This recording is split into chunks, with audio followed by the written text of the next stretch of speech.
What the fuck is up? Welcome back. My name is Noah Hills. You can find me on Twitter at NoahMoreParties, and you can find my written work and my rankings for running backs in Dynasty leagues, Devy leagues, and the 2023 rookie class that we just got draft capital and landing spots for at NoahMoreParties.com. And in today's video, I wanted to, 1, show you some leg, 2, give you my thoughts on my favorite landing spots for the running backs that went on day 3 of the NFL draft. Let's get into it.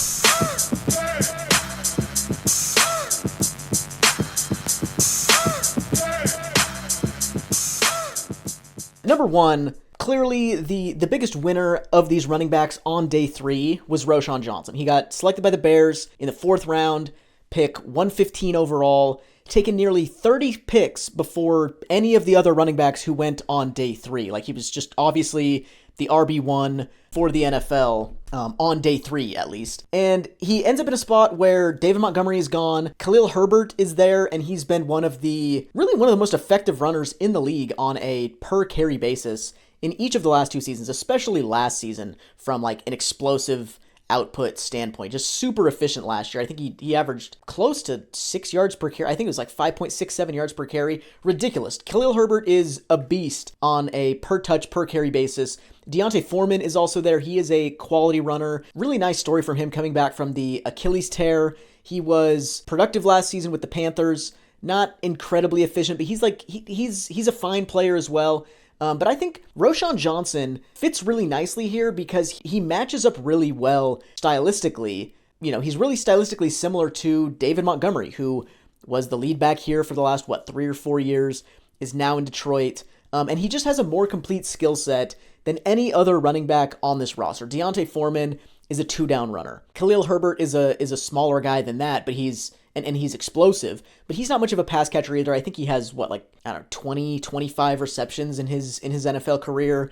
They also have, Travis Homer, who's just kind of a utility guy, 3rd down special teams type guy. But Roschon Johnson can kind of do it all. He's not incredibly athletic, but he's a good runner. He makes good decisions behind the line of scrimmage. He can catch the ball cleanly. He pass blocks well. Like, he just does everything well, especially all of the little things that NFL teams value out of their running backs. His output in college at Texas on a per carry basis, which is like incredibly consistent on a down-to-down basis, creating positive outcomes, not fucking things up behind the line of scrimmage. He's just a good, well-rounded running back who can kind of do everything. And this is an ascendable depth chart. Like, I like Herbert to a certain extent. I like Foreman, but it's not like there are stud running backs here that are really in the way of Roschon Johnson earning his way into a larger role. It's also a run-heavy offense with a good offensive line and a running quarterback in Justin Fields, who is a threat on read options and things like that, who can freeze linebackers and create lanes and openings for these running backs above and beyond what this offensive line is already creating. All in all, I think, 4th round capital is not incredible, but given the skill set match in this offense and the ascendability of this depth chart, even with Herbert there, who they should form a nice little 1-2 punch, him and Roschon Johnson. I think RB2 level fantasy production is in play for Roschon Johnson as an all-purpose back in year 1. 3 other guys I want to talk about are Chase Brown, who went to the Bengals at 163 in the 5th round, Eric Gray, who went to the Giants at 172 in the 5th round, and Evan Hull, who went to the Colts at 176th in the 5th round. These are all decent players, all-purpose Jags, really. Like, none of them are incredible talents. I like all of them to a certain extent. They're all-purpose Jags, but really the thing here is that they all have immediate opportunity to ascend fairly weak depth charts and back up 3-down studs early on in their NFL careers. Chase Brown will be contending with, behind Joe Mixon. He's not going to beat out Joe Mixon, obviously. But behind that, it's Travion Williams, it's Chris Evans, and it's Elijah Holyfield under contract at running back for the Bengals right now. Eric Gray is contending with behind Saquon Barkley. Matt Breida, Gary Brightwell, and Jashaun Corbin are the other running backs on or under contract with the Giants right now. And Evan Hull behind Jonathan Taylor is Zach Moss, Darrington Evans, and Deion Jackson. For Evan Hull, Zach Moss isn't that good, but he's, kind of purely a 2-down runner. So I don't know if Evan Hull has an opportunity here to be like a strict handcuff That's not out of play. But even if he doesn't become the strict handcuff here, he could be the go-to like third down receiving back in this offense that has had, Nyheim Hines and Shane Steichen comes from an offensive system that has had, Austin Eckler and Kenny Gainwell in the past. Like this offensive coaching staff has had guys on their teams that they've used as pure receivers before. Evan Hull is an athletic dude who is incredibly productive through the air last season with Northwestern, like 55 receptions, running a relatively advanced route tree. He was pretty much the offense there. So he's a dynamic receiving threat. I could see him stepping into a third down role pretty immediately this season, even if he doesn't become the handcuff to Jonathan Taylor. And then Eric Gray, I would be shocked if Eric Gray is not the main breather back behind Saquon Barkley. Matt Breida has had a nice little career, but he's getting older. He's a fragile player. Gary Brightwell isn't, a notable talent. Jayshon Corbin is not a notable talent.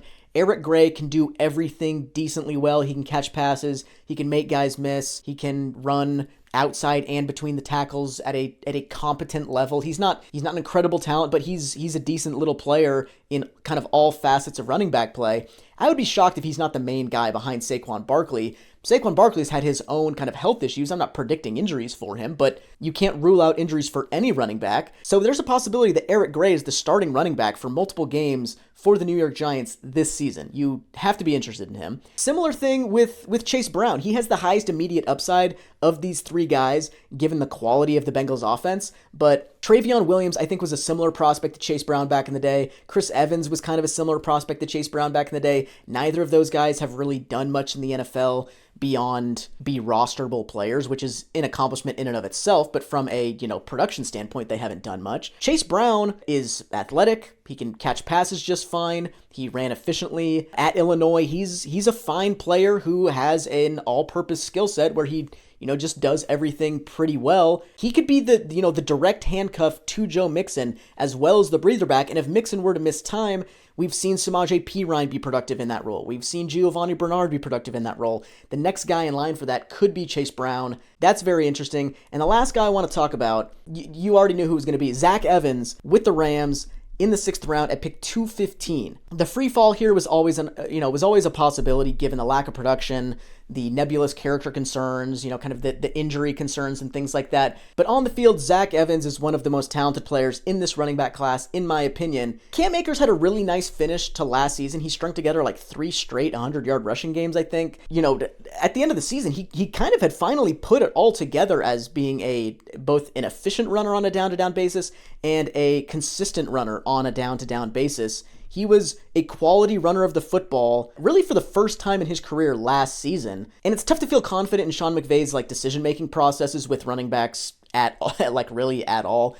With the flip-flopping he's done in the last couple of years with, Darrell Henderson and just handing guys roles and then benching them the next week and, healthy scratches, and then they come back and have 20 Sean McVay is an unpredictable decision-maker as he doles out playing time to running backs. But in my opinion, Cam Akers earned himself an opportunity to be a workhorse this season based on how he played last season. So I'm moving forward as if that's the case, as if Cam Akers is the guy in this offense. But even if that's the case, there's virtually nothing behind him on this depth chart. It's Kyron Williams, who is a 195-pound, unathletic satellite back who is inefficient on the ground in college and inefficient in the NFL last season. He's just not a quality runner of the football. That's just true.